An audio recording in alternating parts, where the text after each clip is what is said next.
அவங்களுக்கு வந்து ஆரி ஒர்க்கில் ரொம்ப இன்ட்ரெஸ்ட்டுங்களாமா.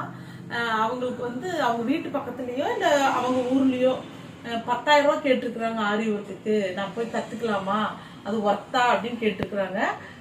அம்மா ஒவ்வொரு இடத்துல ஒவ்வொரு மாதிரி சொல்லி தருவாங்க. அதே மாதிரி ஒவ்வொரு இடத்துல ஒவ்வொரு ரேட்டும் வாங்குவாங்க. இப்போ இந்த ஊரில் சூலூரில் பார்த்தீங்கன்னா ஒரு இடத்துல வந்து 30,000 வாங்கியிருக்கிறாங்க ஆரி ஒர்க்கு வித்து இந்த டெய்லரிங் சம்மந்தப்பட்டதெல்லாம் சொல்லி கொடுக்கறது அப்படின்னு வாங்கியிருக்கிறாங்க. அந்த பொண்ணு கொடுத்துருச்சாமா. கொடுத்துட்டு போனால் அது வேறு மாதிரி போகுது கிளாஸ் அப்படிங்கிற மாதிரி ரொம்ப மன வருத்தமாக இருக்குது. போகணுன்னே காசு வாங்கிடுறாங்க அப்படின்னு சொல்லிட்டு வருத்தப்பட்டாங்க.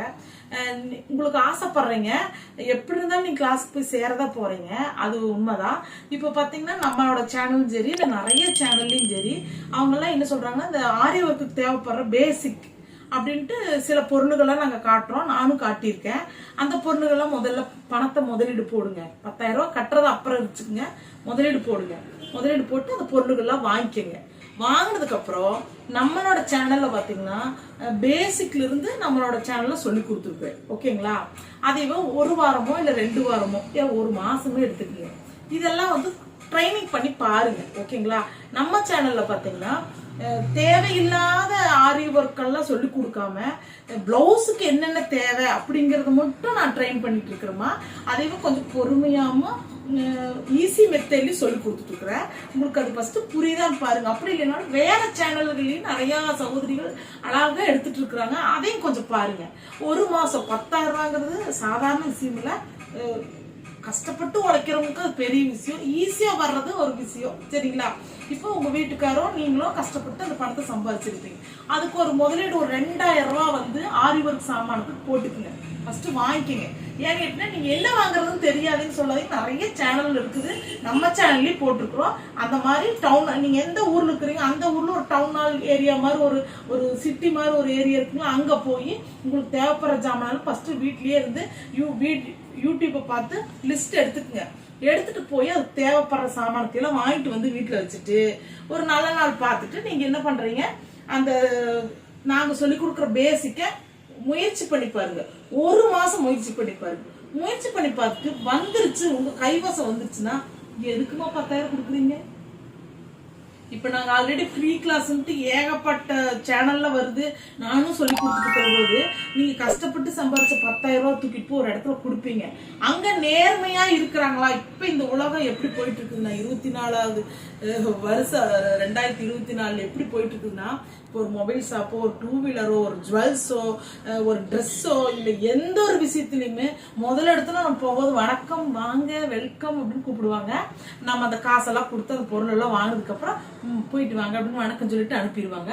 அந்த பொருள் ஒரு டேமேஜோ, ஒரு பிரச்சனையோ, ஒரு 2 வீலர்லயோ ஒரு பிரச்சனையோ, ஒரு ட்ரெஸ்லயோ ஒரு கிழிஞ்சிருக்குதோ அப்படின்னா போயிட்டு 1 ஹவர்லயோ ஒரு அடுத்த நாளோ நீங்க அந்த கடைக்குள்ள உள்ள போய் பாருங்களேன், உங்களை வரவேற்கிற முறையே வேற மாதிரி இருக்கும். நேற்று வந்துருந்தீங்கன்னா அந்த ஸ்டாஃப் ஆகட்டும் ஓனர் ஆகட்டும் உங்களை மதிக்கிற விதமே வேற. ஏன்னா என் அனுபவம் நிறைய இந்த விஷயத்துல.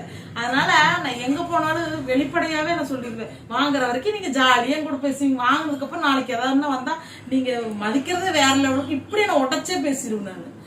ஓகேங்களா? நான் என்ற கேரக்டர் அந்த மாதிரிதான்.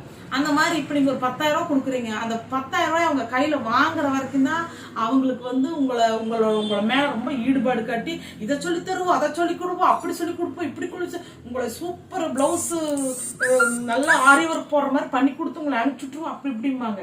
கடைசியில் அந்த 10,000 ரூபாய் உங்க கைக்கு போனாலே அடுத்த நாள் நீங்க எனக்கு இது வரல, எனக்கு வேற மெத்தட் சொல்லி கொடுங்கன்னா எல்லாத்துக்கும் வரும்போது உங்களுக்கு ஏன் வரல, ட்ரைன் பண்ணுங்க, ஸ்பீட் பண்ணுங்க, வீட்டுல போயிட்டு ஹோம்ஒர்க் பண்ணுங்க அப்படின்னு ஒரு ரஃப் அண்ட் டஃபா உங்ககிட்ட பேசுவாங்க. அது ரொம்ப மன வருத்தத்துக்கு கொடுக்குமா? சரிங்களா? நாங்க வந்து இந்த மாதிரி மன வருத்தம்லாம் இருக்கக்கூடாதுதான் நிறைய லேடிஸ் நல்ல எண்ணத்தோட உங்களுக்கு வந்து வீட்லயே இருந்து நான் கடையில உட்காந்துட்டு உங்களுக்கு இந்த மாதிரி ஈஸி ட்ரெயின் பண்றோம். ஓகேங்களா? நீங்க தயவுசெய்து 10,000 ரூபாய் ஒரு உண்டியில போட்டு ஒரு ஓரமா வச்சுட்டு அதுல இருந்து ஒரு 2,000 ரூபாய் எடுத்து ஜாமான வாங்குங்க, வீட்டுல உட்காந்து 1 மாசம் ட்ரெயின் பண்ணுங்க. ட்ரெயின் நீங்களே பண்ணிக்கிங்க.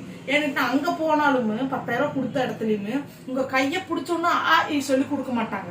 அவங்களுமே இங்க பாருமா இப்படி வச்சுக்கிறீங்க. ஓகேங்களா? இப்படிதான் போடணும் அப்படின்னு சொல்லி போடுவாங்க. என்ன நீங்க எங்களை எல்லாம் மொபைல்ல பாக்குறீங்க, அவங்க பக்கத்துல உட்கார்ப்பாங்க, இப்படி பாப்பீங்க. அப்பவும் கூட உங்களுக்கு வந்து இந்த பக்கம் சுத்தணும் அந்த பக்கம் சுத்தணும்னு சொல்லி தர மாட்டாங்க. நான் சொல்றேன், உண்மையாலுமே உங்க அக்கா மாதிரி நினைச்சுக்குங்க, இல்ல என்னை விட ரொம்ப சின்ன பிள்ளைய என் அம்மா மாதிரியும் கூட நினைச்சுக்குங்க.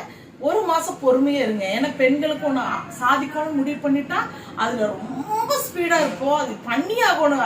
அதுக்கப்புறம் நாம அதுல உடஞ்சு தப்பாகி தோல்வி அடைஞ்சு உட்காரும் போது மூச்சு பேச்சு இருக்காது, அமைதியா அப்படியே இருக்கிற இடம் தெரியாம உட்காந்துக்குவோம்.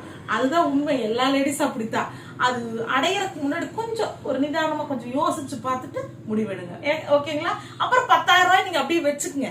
உங்களுக்கு நிறைய பொருள் தேவைப்படும் ஆரி ஒர்க்குக்கு. அந்த பொருள் எல்லாம் அந்த 10,000 ரூபாய்ல முடிச்சீங்கன்னா அது மிச்ச காசே உங்களுக்கு 5,000 ரூபாய் வரும். ஒரு கிராம் போய் நிறைய எடுத்து காதுல போட்டுக்கோங்க. சரிங்களா? அதனால நீங்க இதை வச்ச கத்துங்க, 10,000 ரூபாய் கொடுக்க வேண்டாம். ஓகேங்களா? என்னோட கருத்து. பாருங்கன்னா இப்ப நம்ம கிளாஸ்ல நம்ம எடுக்கிறது பாத்தீங்கன்னா இது வரைக்கும் தான் நான் சொல்லி கொடுத்துருக்குறேன். ஓகேங்களா? இப்ப இதெல்லாம் பாத்தீங்கன்னா நான் சொல்லி கொடுக்குற மெத்தட் பாத்தீங்கன்னா செயின் ஸ்டிச் ரொம்ப முக்கியம், அது தேவை. செயின்லயே டபுள் நூல் போட்டு சொல்லித்தரேன், அது ரொம்ப தேவை.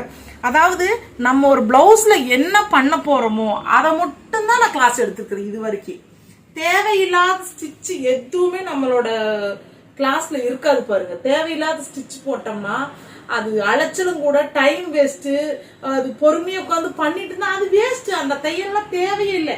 தேவையானது மட்டும் தான் நான் கிளாஸ் எடுத்துக்கிறேன். இப்போ பாத்தீங்கன்னா